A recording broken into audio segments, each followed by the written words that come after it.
Okay, सबको जय मसीह। ये स्क्रीन दिखाई दे रहा है ना आप लोगों को? तो हम लोग अभी मूसा के बारे में हम लोग देख रहे, और मूसा कौन कौन कौन है आप लोगों को याद है? कौन है मूसा?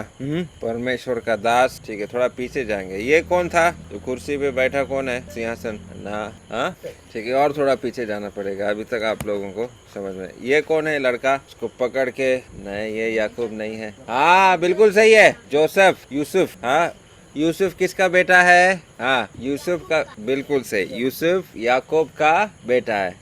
और याकूब किसका बेटा है? इसहाक का बेटा। और इसहाक किसका बेटा है? अब्राहम का। तो ये वंशावली आपको समझ में आ रहा है? हाँ, अब्राहम का बेटा का नाम क्या है? इसहाक। इसहाक का बेटा का नाम क्या है? याकूब। याकूब का 12 बेटे थे, और उसमें से एक यहाँ पर जो इस फोटो में आपको दिख रहा है, उसको बांध के मिस्र देश लेके गया, उसका नाम है यूसुफ। क्या नाम है? यूसुफ।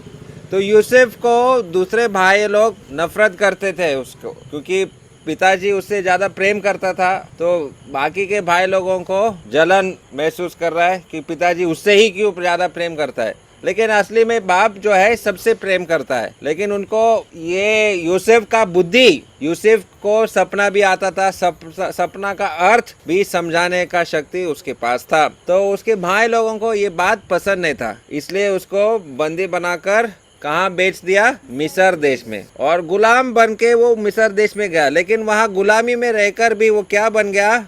हमने देखा था, मिस्र देश का एक बड़ा आदमी, राजा का दाहिना हाथ, एक सबसे बड़ा मंत्री बन गया। राजा तो टॉप में बैठा है। राजा ने देखा कि अरे ये यूसुफ सपना का अर्थ बता सकता है, ये बहुत बुद्धिमान है, जीवित परमेश्वर का आत्मा इसके अंदर है, तो हम इसको काम दे देंगे। पूरा जिम्मेदारी उसको दिया, और इसलिए मिस्र देश का सबसे बड़ा मंत्री वो बन गया। और बाकी के 11 भाई, जब अकाल पड़ा, कनान देश में अकाल पड़ा, मिस्र देश में अकाल पड़ा, ऐसा लिखा कि पूरा दुनिया में अकाल पड़ गया था, तो सब लोग कहाँ जा रहे थे खाना लेने के लिए?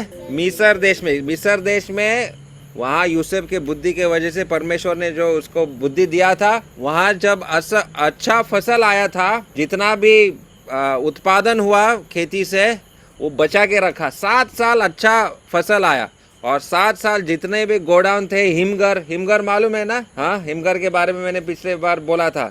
ऐसे उन्होंने बहुत बड़े बड़े गोडाउन बनाया, और जितना भी अन्न है, राशन है, सब कुछ उन्होंने बचा के रखा। फिर 7 साल अकाल पड़ा, तब पूरा दुनिया में खाना ही नहीं है, तो सब लोग मिस्र देश जाने लगे। और वो 11 भाई भी मिस्र देश चले गए, और वहाँ जब आके भीख मांग रहा, हमको खाना दीजिए, तो कौन बैठा था वहाँ पर?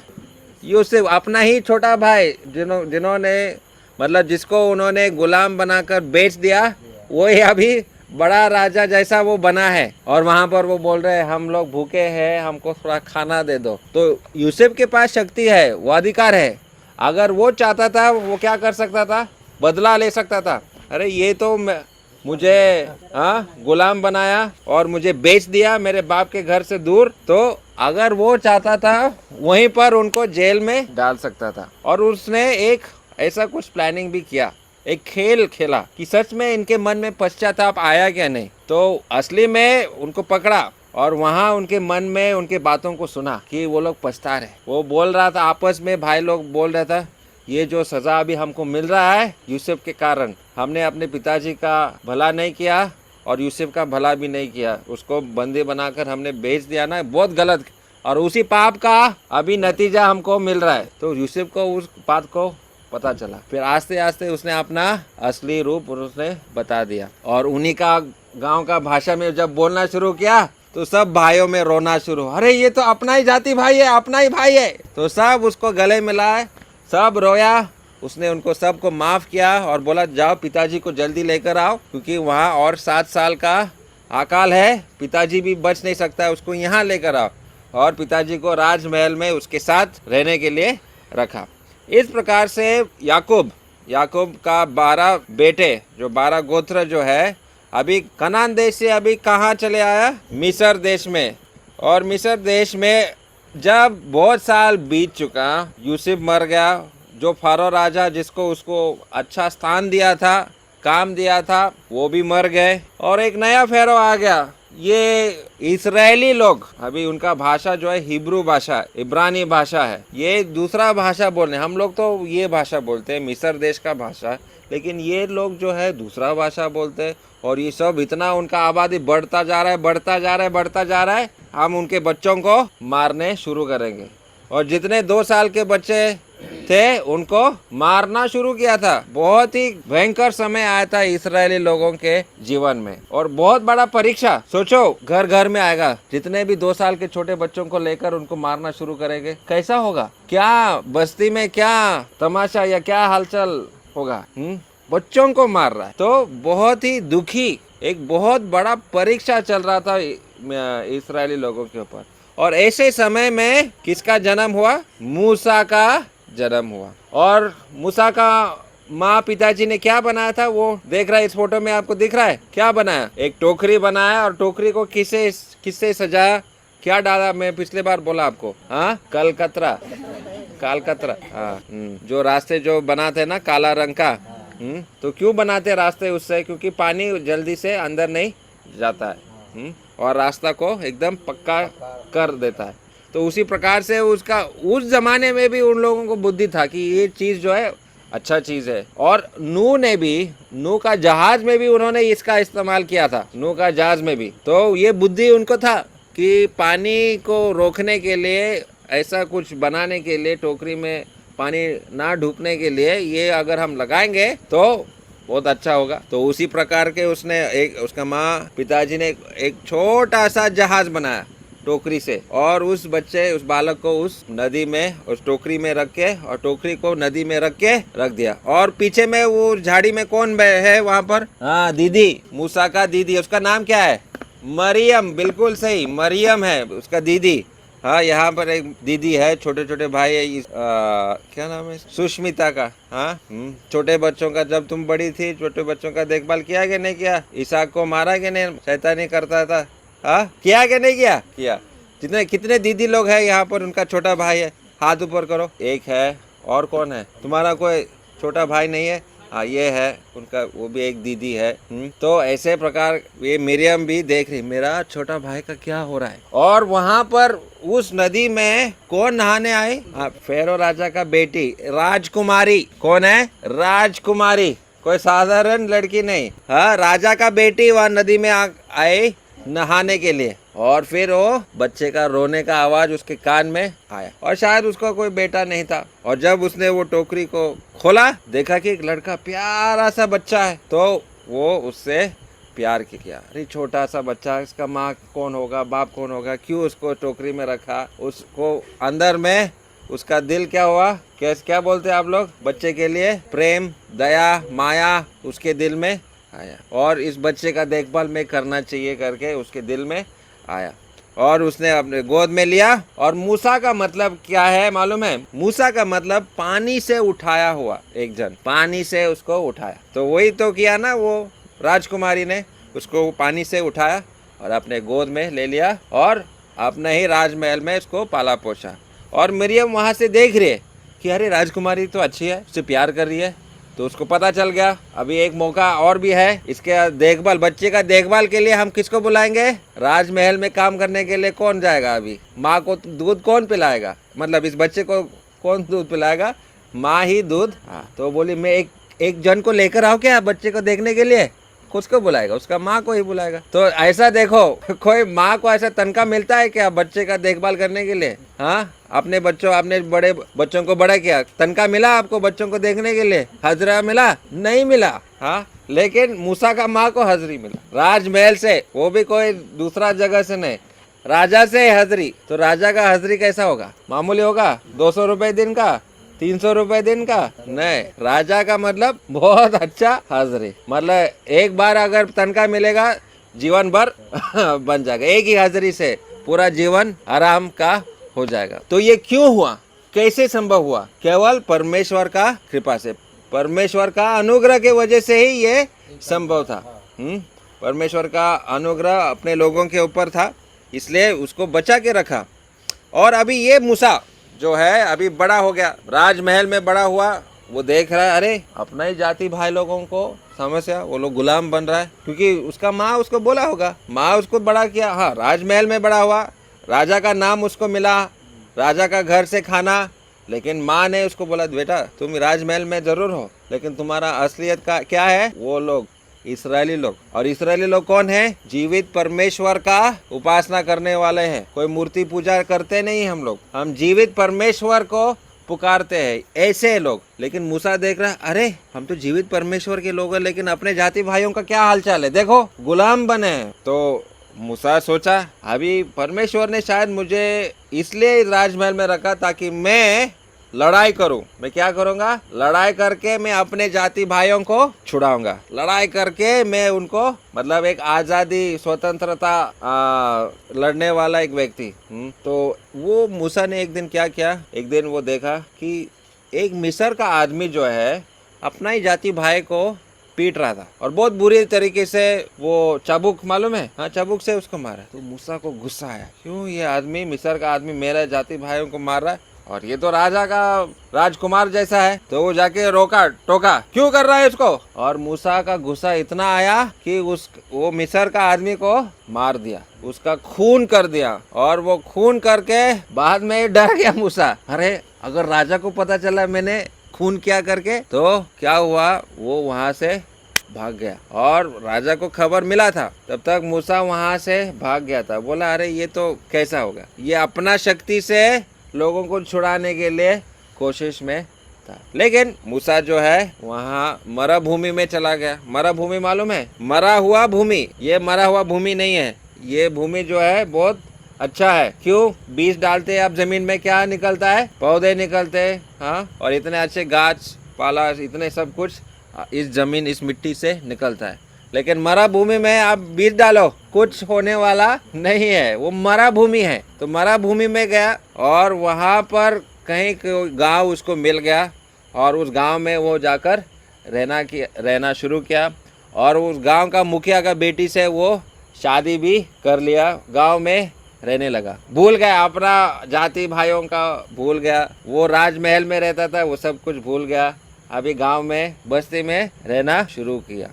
एक दिन मूसा क्या हुआ, एक दिन मूसा जो है पहाड़ पे, पास में एक पहाड़ था, छोटा सा पहाड़ था, और वो पहाड़ पे देख रहा है कि आग जल रहा है। क्या जल रहा है, आग जल रहा है। और वो आग जलते जा रहा है, जल रहा है, लेकिन बुझ नहीं रहा है। थोड़ी देर आग जलता है, उसके बाद क्या होता है, बुझ जाता है। अगर झाड़ी भी अगर जलता है, थोड़ी देर बाद वो झाड़ जो है क्या हो जाता है, एक छोटा सा गाछ जो है जलने के बाद क्या होता है, पूरा सूख जाएगा, मतलब नष्ट हो जाएगा, कुछ नहीं, राख हो जाता है। राख समझते हो, हाँ, पूरा राख बन जाता है। लेकिन ये गाछ जो है, छोटा सा गाछ जो है, जल रहा है, लेकिन राख नहीं हो रहा है। तो वो अपना सिर ऐसा खुजल रहा है, अरे ये क्या है, मैं तो ऐसा कभी देखा नहीं। तो वो पहाड़ चढ़ना शुरू किया, देखेंगे भाई यह क्या अद्भुत बात है। तो वहां से परमेश्वर का आवाज उसको आता है, परमेश्वर उससे बात करना लगता है। अभी यहाँ पर मैं कुछ प्रश्न आप लोगों को पूछने वाला हूँ, और परमेश्वर के बारे में आप कितने जानते हैं अभी थोड़ा सा देखेंगे। परमेश्वर जो है, आप लोग जितना परमेश्वर के बारे में आप जानते हैं, तो परमेश्वर जो सृष्टि करता है, जिसने आकाश पृथ्वी को बनाया, वो अपने आप को अगर एक नाम दे तो वो क्या होता। अभी आपका नाम है ओस्मान, ठीक है, आपका माँ बाप ने आपके लिए ये नाम रखा। तो वैसे परमेश्वर के लिए कोई माँ बाप है नहीं, वो अनंत काल से अनंत काल तक है, उसका कभी शुरुआत नहीं और कभी कुछ अंत है ही नहीं है। तो ऐसे परमेश्वर जो है, ऐसे जीव जो है, अपने आप को क्या नाम देगा, क्या नाम दे सकते ये जीवित परमेश्वर। अभी हम परमेश्वर करके बोल रहे हैं, लेकिन वो नाम क्या है। हाँ, परमेश्वर जो है सबसे ऊपर है, इस दुनिया का हर जीव जंतु से ऊपर है, आदमी से ऊपर है, सबसे महान है वो। तो क्या नाम अपने आप को वो देगा, वो अपने आप को तो क्या नाम देगा, समझ रहा है, मेरा प्रश्न समझ में आ रहा है। सर्वशक्तिमान, ठीक है, वो सर्वशक्तिमान है, बिल्कुल सही है। तो अपने आप को सर्वशक्तिमान ईश्वर बोलेगा तो सही है, ये ठीक है, सही है। वो सर्वशक्तिमान परमेश्वर का और एक गुण क्या है, वो पवित्र है, पवित्र परमेश्वर है। वो सर्वशक्तिमान है, वो पवित्र है। परमेश्वर कहीं पे नहीं है क्या, सब जगह में है। अमजामनी है, बेलगाची में है, सिलीगुड़ी में है, पहाड़ के ऊपर है, समुन्द्र में है परमेश्वर। अभी वहाँ चांद दिख रहा है, वहाँ पर है परमेश्वर? हाँ, सूरज तो डूब गया है लेकिन वहाँ पर है। हाँ, परमेश्वर ऐसा कोई जगह पे नहीं है क्या? सब जगह में। तो ये क्या नाम देंगे इस ईश्वर को? निराकार, कोई आकार नहीं है। परमेश्वर को ऐसा कुछ चीज मालूम नहीं है क्या? वो सर्वज्ञानी है। और क्या है? परमेश्वर अपने आप को बदलता है क्या? मतलब आज ये बोलेगा फिर कर बोला अरे सॉरी सॉरी मैंने गलत बोला, ये ऐसा ऐसा बोलता है परमेश्वर? नहीं, वो जो कहता है, जो बोलता है वही वो करता भी है और वही होगा, और वो न्याय भी करता है। हाँ, वो झूठ कभी नहीं बोल सकता, ये परमेश्वर जो है। और वो आदम और हवा मरना चाहिए था जब उन्होंने पाप किया, लेकिन मरे क्या वो लोग? क्यों नहीं मरे? वो मरा नहीं, मतलब मेरा जीवन ही मृत्यु जैसा है, ऐसा है क्या? परमेश्वर दया भी करता है, प्रेम भी करता है। हाँ, वो न्याय करता है लेकिन प्रेम भी करता है। तो कैसे न्याय भी करना है, प्रेम भी करना है, तो ऐसा कौन सा नाम वो देगा? तो देखो यहाँ पर मूसा आया है उस झाड़ी के पास, और वो उस गाछ, छोटा सा जो गाछ, क्या बोलेगा गाछ को? क्या बोलते हैं आप लोग? ऐसा जो जल रहा है यहाँ पर, आपका भाषा में क्या बोलते हैं? वो लकड़ानी ओलाली। हाँ, तो छोटा गाछ में बोलूंगा तो आपको समझ में आ रहा है ना? हाँ, ये छोटा गाछ जो है आग में जल रहा है, राख नहीं हो रहा है, तो क्या करना है आप वो? तो कुछ पदों को हम लोग पढ़ सकते हैं क्या? निर्गमन उसका 3 अध्याय 1 से लेकर 6 तक पढ़ो। लाइट है वहाँ पर पढ़ने के लिए? वो छोटा लाइट चालू करो।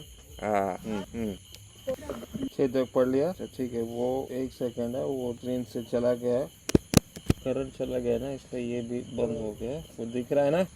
तो ये मूसा आया यहाँ पर उस झाड़ी के पास, और वो झाड़ी जो है भस्म नहीं हो रहा है, राख नहीं हो रहा है, ठीक है। और परमेश्वर ने उसको दर्शन दिया उस आग से। परमेश्वर अभी उसको बात करने वाला है। परमेश्वर ने मूसा को दर्शन दिया। देखो, पुराने जमाने में जैसे अब्राहम को परमेश्वर ने दर्शन दिया, याद है परमेश्वर ने कैसे अब्राहम को दर्शन दिया? कैसे? हाँ, सच्चा व्यक्ति था, लेकिन परमेश्वर आया उसके घर पे और उसको दर्शन दिया। कैसा? स्वर्गदूत, 3 स्वर्गदूत आए कि नहीं उसके घर पे? और तब तो अब्राहम 99 साल का था, अभी तक बेटा नहीं हुआ, और वो स्वर्गदूतों ने क्या बोला उसको? हाँ, 1 साल में आपको बेटा होगा। अभी वो 3 स्वर्गदूत जो थे उसमें से एक परमेश्वर था। और क्योंकि जब हम उत्पत्ति का वो कितना अध्याय है वो? 18 अध्याय जब हम पढ़ते हैं, अब्राहम ने बीच में जो स्वर्गदूत खड़ा था उसको नमन किया। मतलब उसने नमन किया, मतलब समझते हो? हाँ, उसने अपना माथा को उस स्वर्गदूत के सामने टेका, मतलब उसका आराधना किया। तो केवल हम जीवित परमेश्वर का आराधना करते हैं। तो उसी प्रकार यहाँ पर हम लोग देखते हैं कि मूसा को भी परमेश्वर दर्शन देता है। मूसा को परमेश्वर दर्शन देता है, और यहाँ परमेश्वर कौन सा रूप लिया है? आग का रूप लेकर उससे बात कर रहा है। परमेश्वर उसको बुलाता है। अभी थोड़ा आगे पढ़ो, 7 से लेकर 12 तक पढ़ लिया? ठीक है, बस। हाँ, अभी आगे पढ़ेंगे लेकिन समय जाएगा अगर हम लोग पढ़ेंगे, तो मैं आपको बता रहा हूँ क्या क्या हुआ। तो परमेश्वर उसको दर्शन दिया। अभी जो प्रश्न मैंने आपको किया था, परमेश्वर क्या नाम देगा अपने आप को? तो यहाँ पर परमेश्वर उससे बात कर रहा है। परमेश्वर कह रहा है, जाओ तुम अपना जाति भाइयों को छुड़ा कर लेके आओ। मूसा ने क्या कोशिश किया था? अपने शक्ति से एक आदमी का खून करके वो वहां से भाग गया। तो अभी परमेश्वर बोल रहा है, जाओ तुम। मूसा अभी डर रहा है, अरे मैंने तो वो देश छोड़ के आया, भाग के गया, तो मैं कैसे जाऊं? मूसा डर रहा है वहां पर जाने के लिए। मूसा अपने शक्ति से इस्राएली लोगों को छुड़ाने का कोशिश कर रहा है। हम अपने शक्ति से कुछ नहीं कर सकते, परमेश्वर का शक्ति से कर सकते हैं। परमेश्वर अगर उसको कह रहा है जाने के लिए तो वो जा सकता है। लेकिन यहाँ मूसा परमेश्वर को प्रश्न करता है। आगे आगे अगर आप पढ़ेंगे, वहाँ परमेश्वर उसको कह रहा है जाओ, तो मूसा कहता है परमेश्वर को, ठीक है मैं जाऊंगा वहां पर, और मैं इस्राएली लोगों को बोलूंगा परमेश्वर ने मुझे दर्शन दिया है, और अभी हम लोग मिस्र देश छोड़ के वापस कनान देश में जाएंगे। तो इस्राएली लोग पूछेंगे, ठीक है हम जाएंगे, लेकिन परमेश्वर का नाम क्या है? कौन है हमारा परमेश्वर? उसका नाम क्या है? तो ये प्रश्न वो परमेश्वर को कर रहा है यहाँ पर। मैं क्या बताऊँ, आपका नाम क्या है? वहां जाके मैं मिस्र देश में बोलूंगा किसने मुझे भेजा है, भेजने वाला कौन है, परमेश्वर का नाम क्या है? तो क्या नाम देगा? परमेश्वर अपने आप को? मूसा अभी जाएगा मिस्र देश में लोगों को छोड़ने के लिए,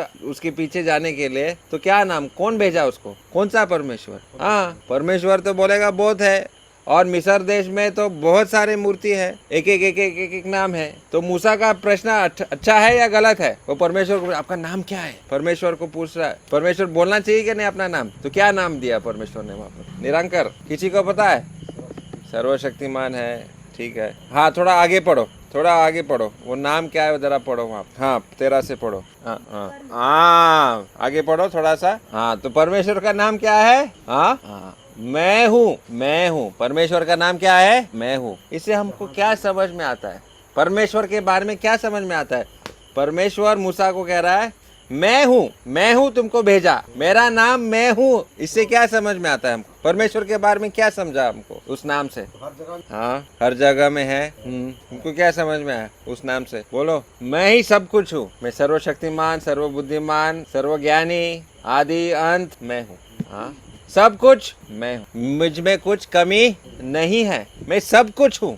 कल में था, आज है, आने वाले कल में भी मैं हूँ। परमेश्वर हर जगह में, इतिहास में परमेश्वर है, वर्तमान में परमेश्वर है, आने वाले कल में भी वो। ऐसा कोई समय में नहीं था जहाँ परमेश्वर नहीं था। परमेश्वर सब जगह है। तो वही वो उसको बता रहा है कि मैंने तुमको भेजा, मतलब जिसने आकाश और धरती को बनाया वो परमेश्वर मैं हूँ। और वो जानता था, परमेश्वर, ये जीवित परमेश्वर जानता है कि जो फारो राजा भी मिस्र देश में बैठा है वो आसानी से इस्राएली लोगों को छोड़ने वाला नहीं है, बहुत मुश्किल होगा। और मूसा भी थोड़ा सा हिचकिचा रहा है, मैं नहीं जा सकता, मैं नहीं कर सकता। परमेश्वर बोला अरे मैं हूँ ना, तुम जाओ। नहीं, मैं नहीं जाऊंगा, मैं नहीं जा सकता है, मैं ठीक से बोल नहीं सकता है। वो डर रहा है, तो परमेश्वर ने उसको साहस दिया, तुम डरो मत, मैं हूँ तुम्हारे साथ। तो फिर मूसा लास्ट में बोलता है ठीक है, अगर मैं जाऊंगा ना, मेरा भाई भी मेरे साथ आना चाहिए। तो मूसा का भाई, उसका नाम है आरोन। क्या नाम है उसका? आरोन। तो परमेश्वर बोले ठीक है, तुम्हारा भाई भी तुम्हारे साथ जाएगा। उसका एक अपना दादा था, और उसका दीदी का नाम क्या है? मूसा का दीदी का नाम क्या है? मरियम।